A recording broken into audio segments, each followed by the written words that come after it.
Assalamualaikum warahmatullahi wabarakatuh. Halo peneliti dan mahasiswa. Pada video kali ini kita akan melakukan teknik analisis data, yaitu uji regresi linier sederhana dengan bantuan aplikasi atau software JASP. Nah, uji regresi ini digunakan ketika kita ingin memprediksi nilai suatu variabel berdasarkan nilai variabel yang lain. Nah, misalnya di sini kita akan memprediksi nilai dari satu variabel bebas dengan nilai dari satu variabel terikat. Adapun asumsi yang harus dipenuhi dalam uji regresi yang pertama, yaitu kedua variabelnya ini harus merupakan data kontinu, di mana data kontinu di sini yaitu menggunakan skala interval atau rasio. Yang kedua, yaitu harus memenuhi uji asumsi untuk linearitas, yaitu adanya hubungan linier antara variabel bebas dengan variabel terikat. Yang ketiga, yaitu memenuhi independensi pengamatan, di mana residu dari kedua variabel tidak boleh saling berkorelasi. Nah, pada asumsi yang ketiga ini, kita akan mengamati, yaitu menggunakan Darwin-Watson. Yang keempat adalah normalitas residu.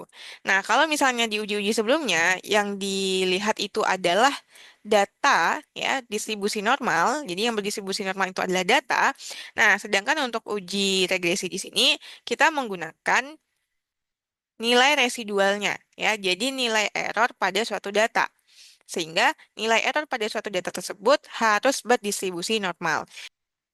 Yang kelima adalah homokedastisitas, yang dimana nilai variance error dari kelompok variabel itu harus sama, ya, sehingga tidak terjadi heterokedastisitas. Nah, untuk data pada uji regresi ini, teman-teman silahkan klik link pada deskripsi. Nah, sekarang kita sudah masuk pada aplikasi JASP. Nah, kita akan memanggil datanya, di mana data yang kita gunakan ini adalah data yang sama dengan uji korelasi. Nah, kita klik 3 garis berwarna biru, pilih Open, Komputer, dan Browse. Klik filenya. Filenya ini harus dalam bentuk CSV ya, teman-teman. Lalu pilih Open. Nah, di sini terdapat 30 responden ya. Lalu untuk intensitas kajiannya, yaitu variabel bebas, simbolnya X. Untuk variabel tingkatnya adalah kepedulian sosial dengan simbol Y. Nah, di sini, karena intensitas kajiannya di sini masih menggunakan data ordinal, maka kita ubah menjadi data scale. Nah, selanjutnya kita akan lakukan uji regresi linear sederhananya. Pilih regression, lalu pilih linear regression. Pada variabel Y atau variabel terikat, yaitu kepedulian sosial, ini kita masukkan ke dalam kolom dependent variable. Nah, sedangkan untuk variabel bebasnya, yaitu intensitas kajian, ini masukkan ke dalam kotak covariates. Nah, outputnya sudah ada yang muncul pada tampilan di sebelah kanan. Nah, berikutnya kita cek pada model. Oke, modelnya tidak ada yang berubah ya. Di sini model satunya merupakan variabel X atau variabel bebas. Lalu kita pilih statistik. Nah, kita cek di sini yang pertama pada model summary, yaitu kita checklist Darwin-Watson, karena di sini kita akan melihat autokorelasinya, apakah terjadi korelasi antara nilai error dari kedua variabel. Nah, berikutnya pada fitur display, kita centang model fit, lalu centang deskriptif. Nah, pada koefisien kita pilih atau centang estimate, sedangkan pada residual kita centang statistik. Nah, pada method specification-nya kita menggunakan nilai p-value-nya yaitu 0,05. Nah, pada residual plots kita centang yaitu residual versus predicted. Ini untuk melihat uji homokedastisitasnya. Apakah terjadi heterokedastisitas atau tidak. Lalu untuk melihat normalitas residualnya, kita centang QQ plot standardized residuals atau kuartil-kuartil plot standardized residuals. Nah, sudah selesai, maka kita lihat output hasil analisisnya. Yang pertama, tentu kita harus mengecek terlebih dahulu uji asumsi klasiknya. Nah, kita mulai dari uji asumsi klasik yaitu normalitas residual. Nah, seperti yang kita lihat di sini, ya, titik-titik atau bulatan berwarna abu-abu ini, ya, dia mendekati garis linier yang berwarna merah. Ya, artinya mendekati garis linier ini, maka dapat dikatakan bahwa nilai residual dari dua variabel tersebut, yaitu berdistribusi normal. Nah, berikutnya kita melihat uji homokedastisitas. Nah, di sini terlihat bahwa sebaran data, ya, jadi yang titik-titik berwarna abu-abu ini merupakan data.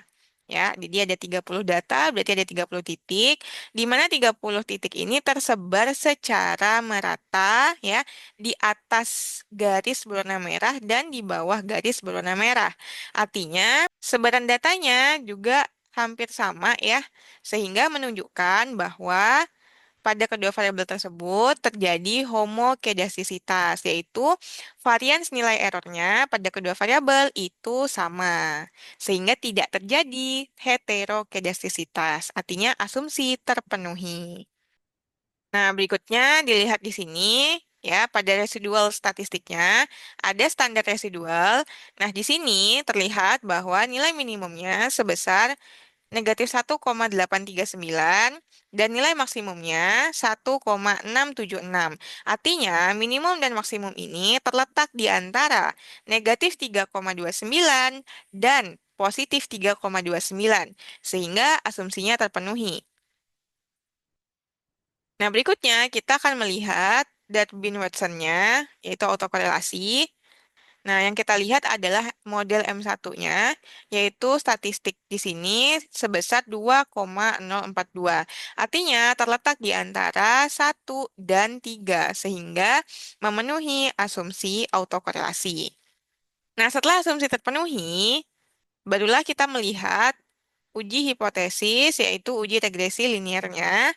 Nah, kita lihat pada tabel ANOVA. Di sini menunjukkan bahwa nilai p-value-nya kurang dari 0,001. Artinya lebih kecil dari 0,05. Sehingga dapat dikatakan bahwa persamaan regresinya atau model regresinya dapat memprediksi kedua variabel, yaitu variabel bebas terhadap variabel terikat. Berikutnya adalah koefisien, ya. Nah, di sini, ya, kita membuat persamaan regresi dengan melihat model M1 di sini, intercept dan intensitas kajian X-nya, ya. Nanti kita akan membuat persamaan regresinya. Ini kita kopikan dulu,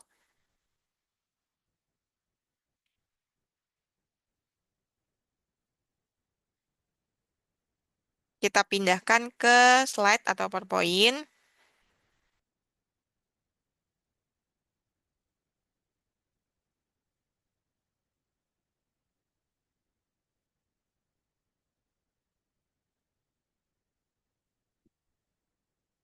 Nah, karena nilai p-value-nya kurang dari 0,05, maka H0-nya ditolak atau HA-nya diterima.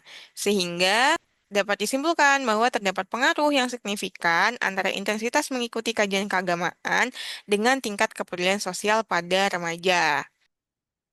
Nah, pada tabel ANOVA terlihat bahwa nilai P-nya, P-value-nya kurang dari 0,05. Maka dapat dikatakan bahwa model regresi atau persamaan regresinya dapat memprediksi nilai variabel bebas dan terikat. Pada output model summary terlihat bahwa model M1 memiliki nilai R sebesar 0,987. 0,987 ini merupakan besar pengaruh yang dapat digolongkan ke dalam kategori sangat kuat. Untuk nilai koefisien determinasi, yaitu R kuadrat atau R pangkat 2, yaitu sama dengan 0,974, kita kalikan dengan 100%. maka menghasilkan 97,4%.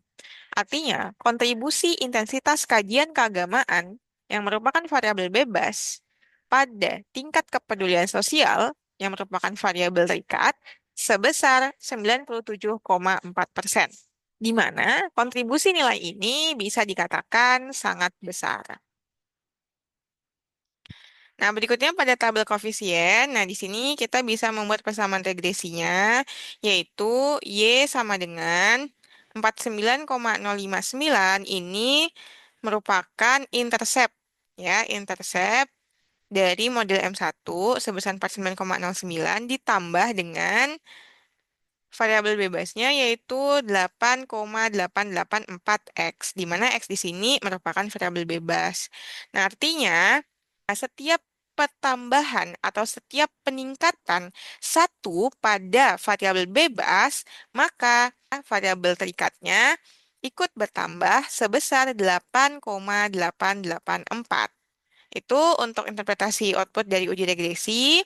Semoga video ini dapat membantu teman-teman yang sedang menganalisis data. Jika ada pertanyaan, silakan kirim ke kolom komentar. Sampai bertemu di video berikutnya. Assalamualaikum warahmatullahi wabarakatuh.